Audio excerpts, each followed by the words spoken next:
Hey everybody, we're going to try to do a feeding video for my Purple Spotted Gudgeon here.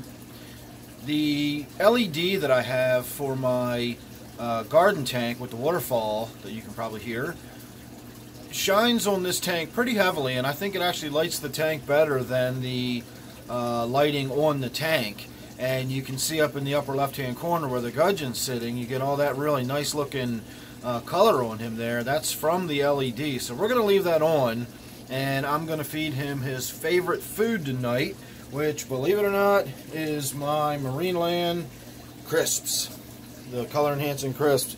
I feed him all kinds of different stuff, freeze-dried krill and floating pellets, and he likes these flakes the best. I put them in a couple at a time, and he swims over and gobbles them up.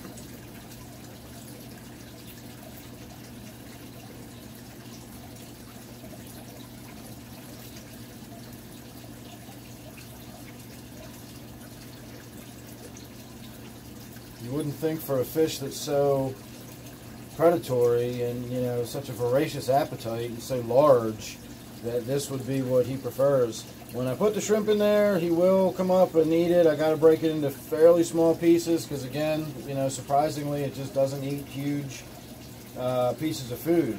Now, I would imagine if I put a little fish in there, it would not last long at all. That's a different story. I'm not sure why he's not.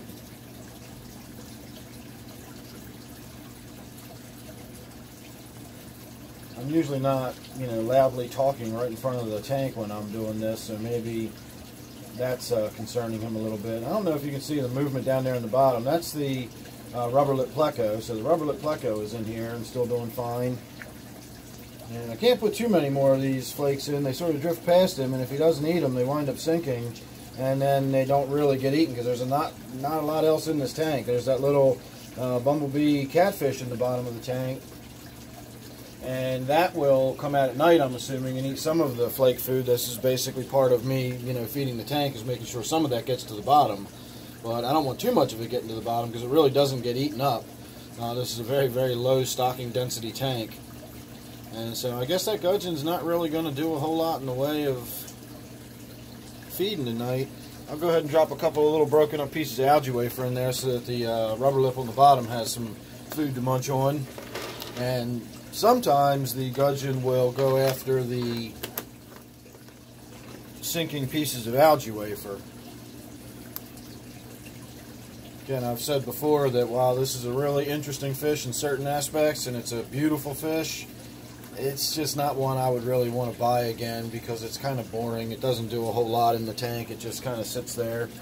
So let's go ahead and drop a bunch of little broken up pieces of algae wafer past it and see if it doesn't snatch up on one. Now, a lot of times it'll eat them and spit them out, and then it'll put it back in its mouth and spit it out. So I'm never really sure whether it eats the algae wafer or it just strikes at them, you know, just sort of instinctually. There's a piece drifting past now.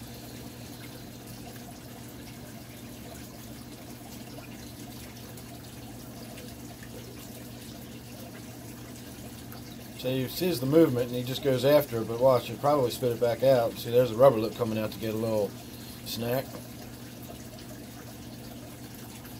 See, now that piece didn't get spit back out, or maybe it's still working on it, I don't know. These are just broken up bits of high-carry algae wafer, so it's not exactly like they're, you know, soft vegetable chews or anything. These are hard chunks of algae wafer it's swallowing. Or at least that one got swallowed.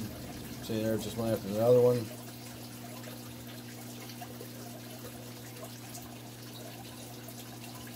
Maybe if they're small enough, it'll eat them.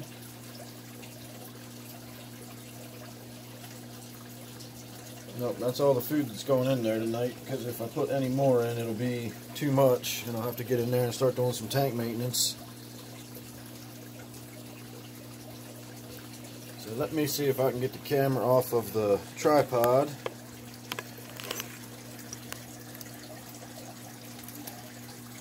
And then we'll see if we can't get a little better look at the fish without the glare on it. But of course, as soon as it moves away from being over there, it's no longer in the light. It's got to be in that corner of the tank, which is kind of why I grabbed the tripod and got it set up the way I did, because that's where it was sitting. So now it's probably waiting for me to feed it because it's front and center, and this is where it always comes when it's ready for its dinner.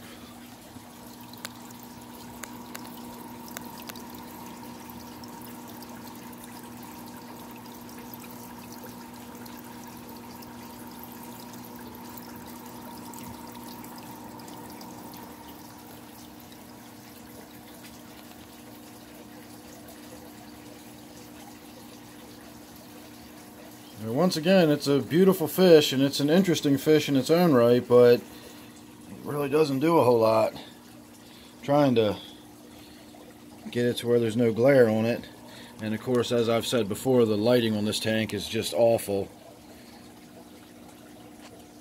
So now he's all kinds of freaked out and hiding in the back.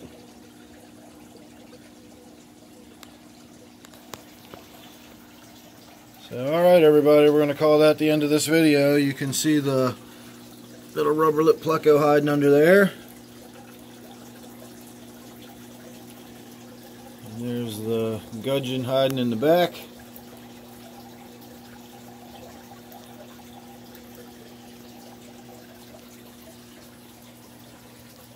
Alright everybody, thanks for watching. Hope you enjoyed. Make sure you subscribe. You don't want to miss anything. You never know what it's going to be with me.